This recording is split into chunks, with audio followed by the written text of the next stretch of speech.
Hi everyone, welcome back to my channel. My name is Heather, and today, in honor of International Women's Day, which I realized was a few days ago now, I thought I would talk you through some of my favorite books about women's history, which are all by and about incredible women.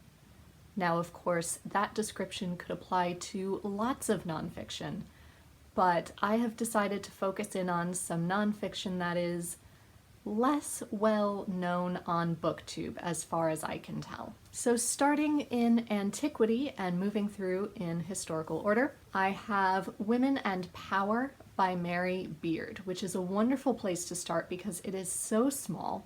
You can run through it very quickly, but it is packed with incredible information.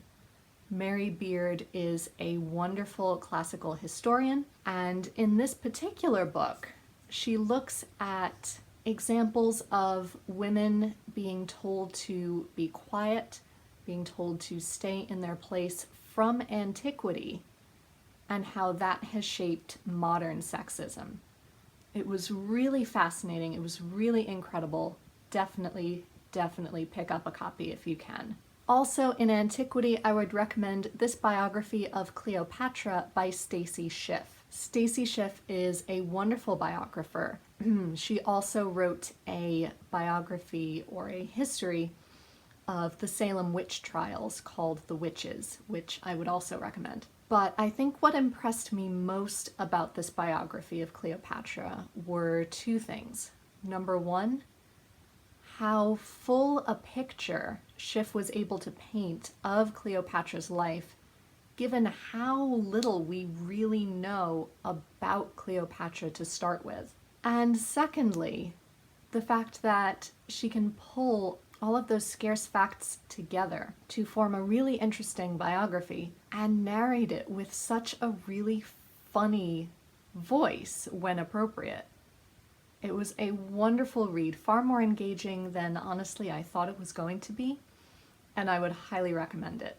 Next, moving into the 18th century, I have Queen of Fashion by Caroline Weber, which looks at Marie Antoinette's fashion statements, all of her iconic fashion movements, which really were statements and movements, and she looks at what Marie Antoinette was trying to create for herself and her own identity through those outfits, and indeed some outfits which became a political statement and really galvanized various political movements that were going on.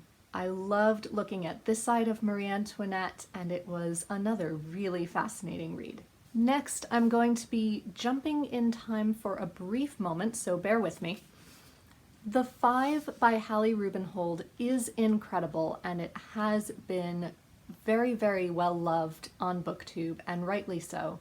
It is the biography of the 5 known victims of Jack the Ripper. He doesn't factor into this biography at all. It really is the story of these 5 women and everything else that was going on in their lives leading up to their deaths. And it was incredibly powerful and incredibly wonderful, so definitely read it.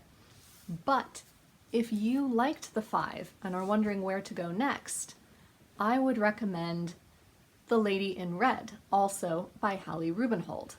I read this a few years ago. It has a few different titles. It is sometimes also called The Scandalous Lady W, depending on where you are, so be on the lookout for it. But this book tells the story of Lady Worsley, who I describe as being the first woman to sort of win a divorce case in Britain. The circumstances are very dodgy, and I can't really explain it more than that without giving away a major part of the ending, even though it is history and there are no spoilers in history. But given that this case isn't very well known, I don't want to spoil how it all falls out for you. But essentially, Lady Worsley was married to Lord Worsley quite young and discovered fairly early on in their marriage that he was a voyeur and was, in essence, loaning her out to all of his friends for his own pleasure, and was then disappointed when she happened to fall in love with one of those friends and run away with him. And it's the story of all of the legal proceedings that happened after that.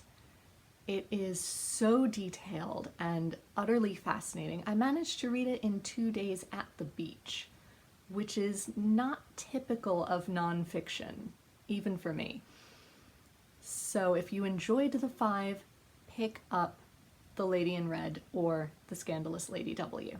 The next 18th and 19th, mainly 19th century book that I would recommend in this theme is Romantic Outlaws by Charlotte Gordon, which is a dual biography of Mary Wollstonecraft and Mary Shelley, who were, of course, mother and daughter.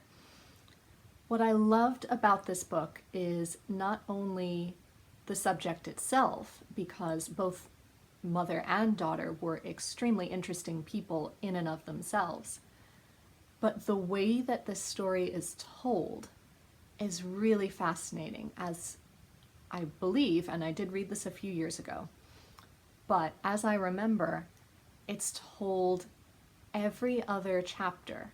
So the first chapter will be about Mary Wollstonecraft, the next will be about Mary Shelley, the next will be about Mary Wollstonecraft, so on and so forth.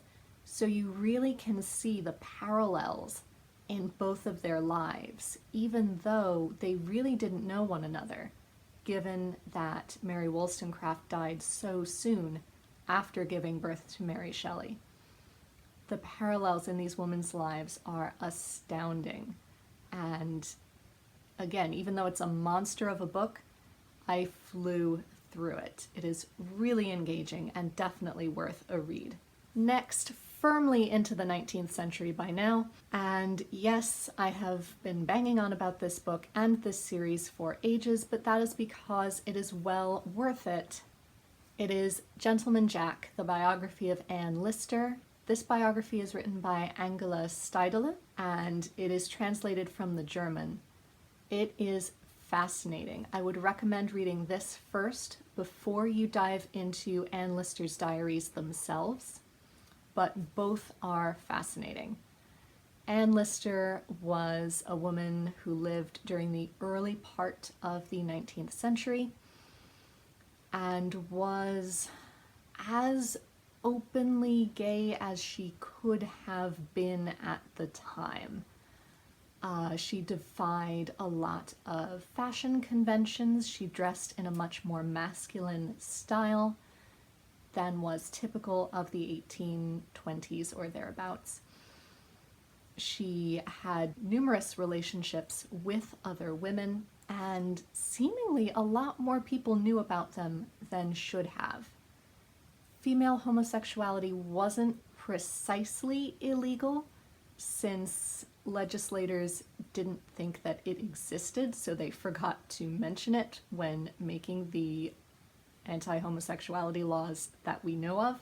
But she still had to be extremely circumspect about all of her relationships. But the reason we know all of this is because she kept meticulous diaries. She noted down every single thing that happened in her life, half of which was in a code that she created so that she could write about her relationships without anyone discovering the true nature of them. She was also mostly self-educated. She was an entrepreneur.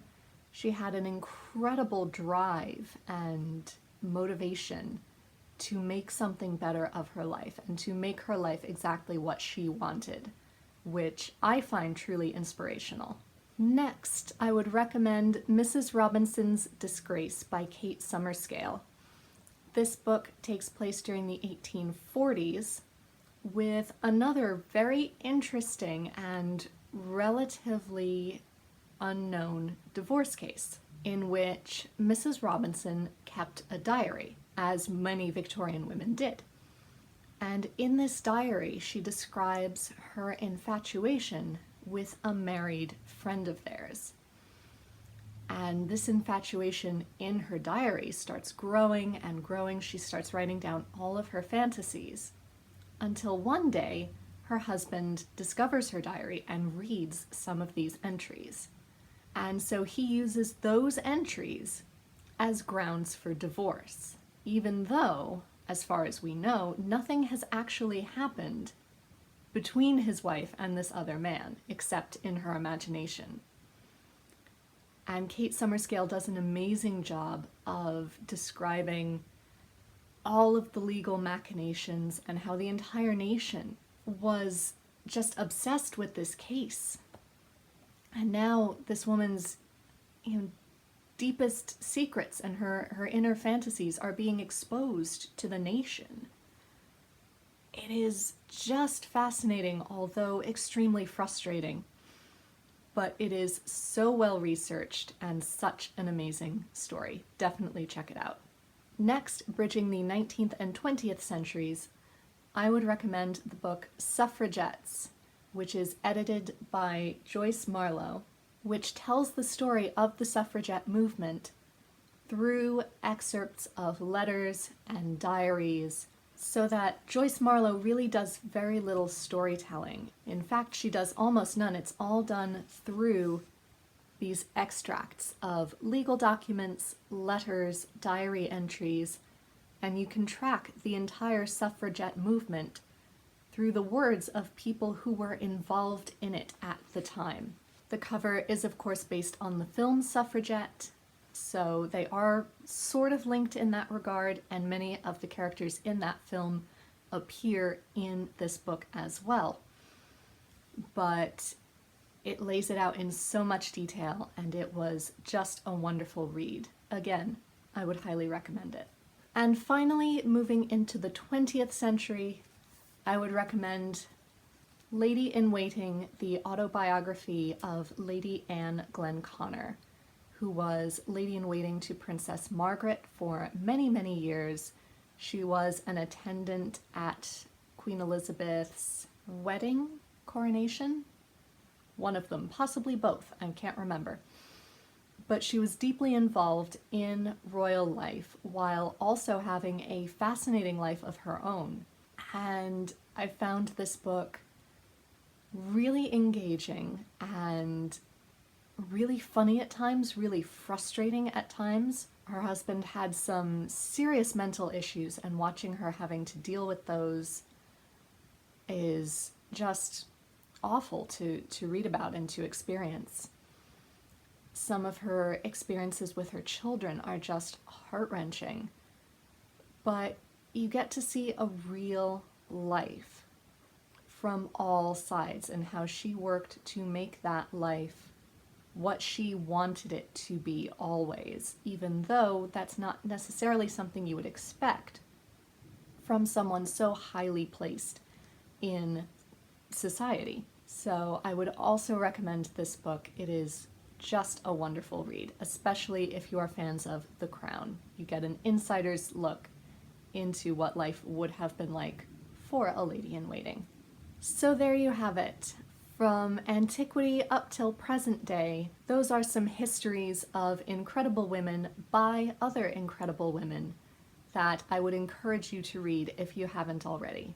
If you can think of any more that you think I should check out, please leave them in the comments down below, as I am always on the lookout for more incredible nonfiction.